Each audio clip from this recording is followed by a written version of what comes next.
Hello, Uta here with store-bought marigolds. I'm also growing some marigolds from seed, a variety that is called Jaguar, along with some that I harvested seeds from last year. Mostly, I'm very fond of the kind of rust red marigolds of the single variety, like this. These are not doubles, these are singles. Um, and I'm going to plant these in a satellite garden that I keep over by the post office, where it used to be terrible weeds, and now I've inserted an elderberry and some roses and columbine, and I stick in a few annuals every year. And also, just to show you, before I start my conflict of interest lecture, still more wild blue phlox. I had divided these. You can see the pointy leaves, and you can compare it here with this garden phlox that I picked. The garden phlox, of course, is on a bloom schedule that is later, but it also has those pointy leaves and sort of big flower heads and different colors. It's a really lovely blend, and they cross pollinate and send up new ones. I've actually potted up three to give as Mother's Day presents to some of my neighbors who are mothers. I This is one of my ways to get myself through a Mother's Day, which would otherwise be quite difficult, because the father of my children, who claims to be the mother, has influenced them to go no contact with me because I refuse to call their father another mother or even she or whatever, because he was my husband and we had that kind of reproductive uh, procreation, which has to have the uh, male gametes and a female egg. So there you have it. That's my commitment to biological reality. So, what I'm seeing right now is a great deal of conflict of interest. Uh, there were reports from the European Professional Association for Transgendered Health, EPATH, which is the European cognate of WPATH, W being world. And it's interesting, no other organization of supposed medical professionals has to say the word professionals.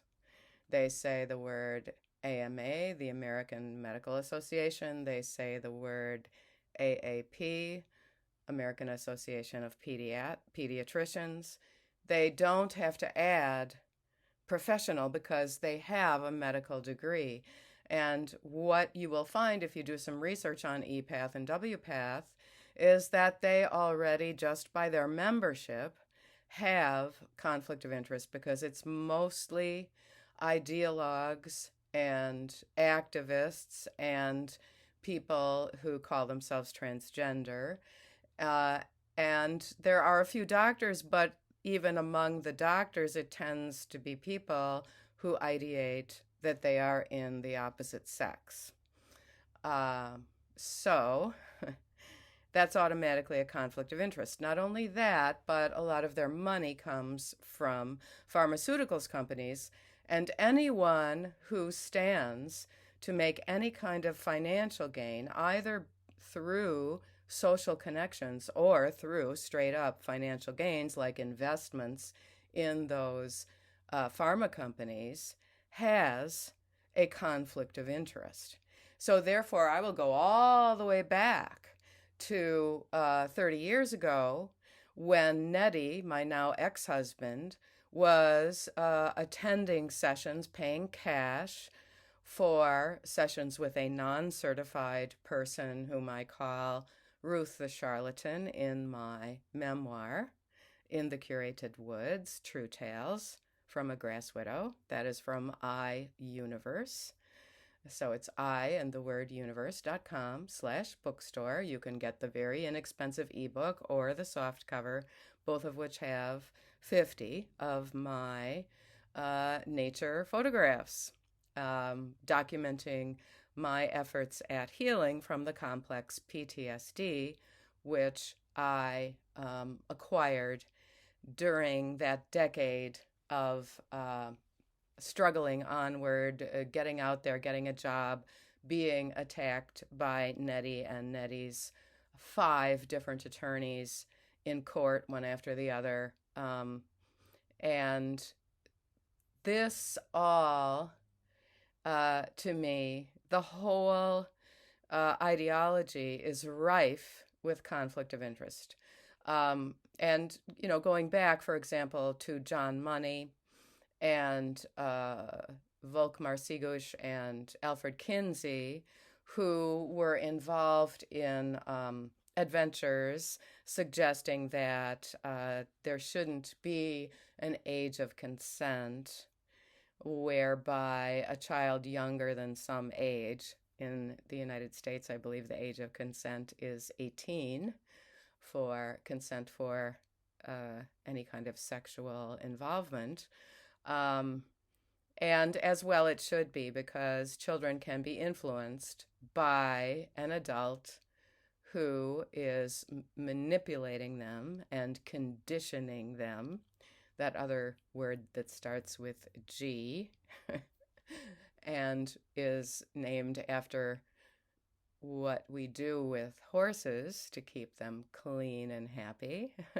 I won't use because I don't know. I don't want to strike against me or something. But all of this represents conflict of interest. And it is extremely conflictual to take the patient's word and say, oh, yes, you're diagnosed as transgender. Or if they used my terminology, which is more accurate, oh, yes, you have cross-sex ideation. See, it's much better to describe the behavior than to give it this label. Because what those men like Nettie and now deceased Christine Jorgensen and some of the early people, Renee Richards, who supposedly regrets it, told a friend of mine when she was having an eye doctor appointment with Dr. Richards, those early surgery patients then went on to really promote this, again, creating a conflict of interest, because you shouldn't be trying to recruit someone into making such serious decisions. Therefore, the gender unicorn being introduced to young children who cannot separate fact from fantasy, they're too young to talk about a concept that leads down the path to dangerous hormone treatments and surgeries. Now, Elisa Mondegreen has been reporting on the EPATH meeting, and it really sounds like the doctors and therapists who are absolutely on that train, it sounds like they are starting to be a little bit afraid, because they're just not finding that there are any studies that can clearly support this treatment, which they misname gender-affirming care. Now, if we use the word sex and we said gender is too vague, a lot more would come clear. Please visit my videos under the playlist, The Hagen Lexicon, for more clear language. I think the next video that I will record will be my advice about how to respond to a child in middle childhood, prepubescence, preadolescence, adolescence, or the teenage years who comes to a parent saying, oh, I'm this, I'm non-binary, or I'm this, or I'm that. I really think it's important to explain the whole picture and explain the history of thalidomide, diethylstilbestrol, known as DES, as well as the debunked practice of giving lobotomies to people who had severe depression or had some other kind of mental illness way back in the 1950s. We do have what Dr. Stephen B. Levine calls medical misadventures, which are medical malpractice scandals.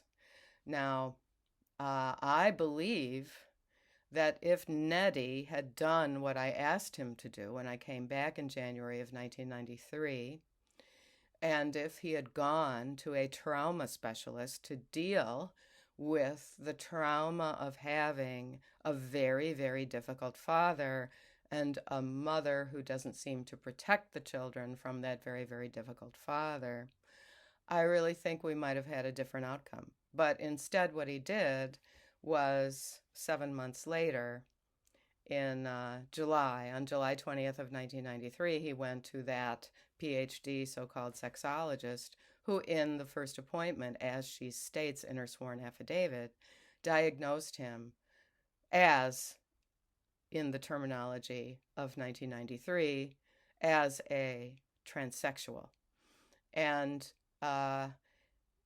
it is a little bit like some other diagnosis. They used to say things like, well, if you're diabetic, you have to take insulin. Well, if you have some other medical condition, you have to do this. And it would be, I think, it would have been really useful for him to have a little bit of a challenge. I was so afraid of him that I couldn't challenge him.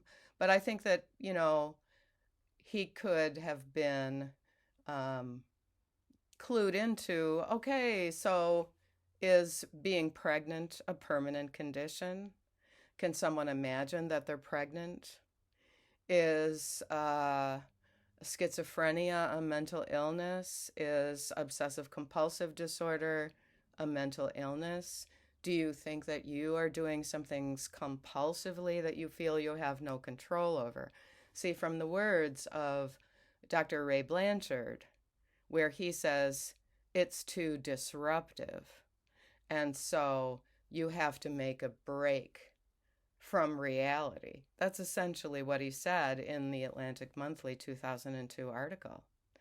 I'm just going to end with the thought that I think I recommend, that is to say, I recommend you to go to my WordPress blog, which is the name here, Uta Hagen, all one word, Utehegggen,